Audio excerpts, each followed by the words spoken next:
I'm just trying to understand the threat, Sal. Like there seems to be a group of people that feel threatened, and I definitely understand because, you know, I'm a woman as well and a lesbian, and, you know, I do see trans women on dating apps, and yeah, I suppose I kind of ignore it. So I don't feel personally threatened. I feel threatened by men, but I don't feel personally threatened by transgender women. And I'm just trying to, what is the threat? Like, well, what am I not understanding here? Okay, cool. Okay, so I've got two answers to that. So the first answer is, it's like, there is a valid point there that you make. Like some people could go like, oh, you could just swipe past. What's the problem? You can just swipe past. The problem is truth and reality.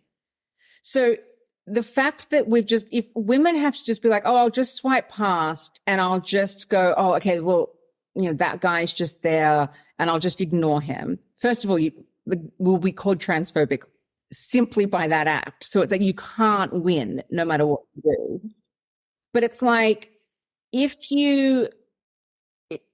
any little inch that we give on this, a mile is taken. So it's like, you know, we can go like, you know, what's the harm in saying saying she, her to a man? What's the harm? And you'd be like, I remember when I first started this, when I first started speaking out, I was like, oh my God, of course I want to be polite. I want to be kind.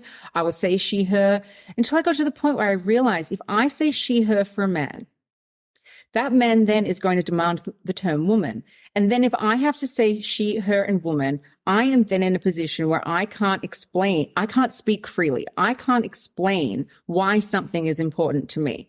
And I think that if we have to be in a situation where we're like, oh, well, we can just swipe past them, or we can just like, they can be there, but we can ignore them. First of all,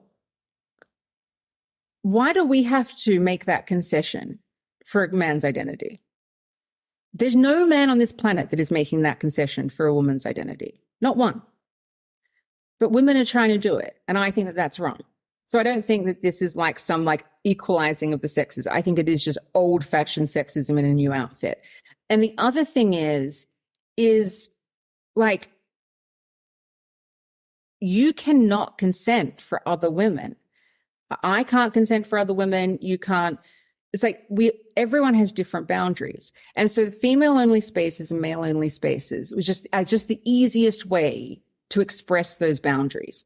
So if you're a woman, for example, and there's plenty of them out there, and fine, that are like, I have absolutely no problem with trans women in women's only spaces. I'm like, cool.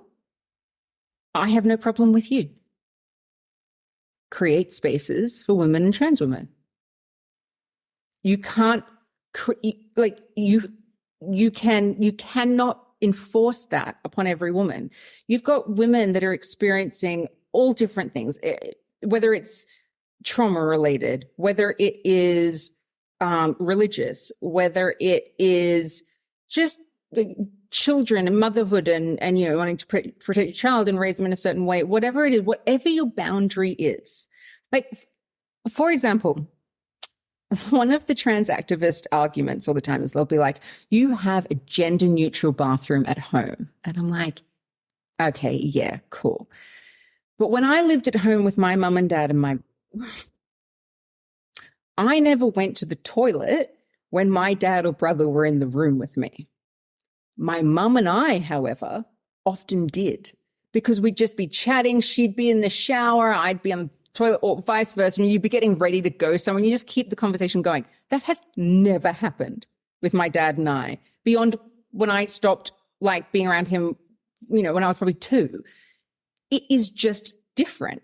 We have these social boundaries between male and female, and gender ideology is trying to blur all of them and then shame anyone who has a boundary.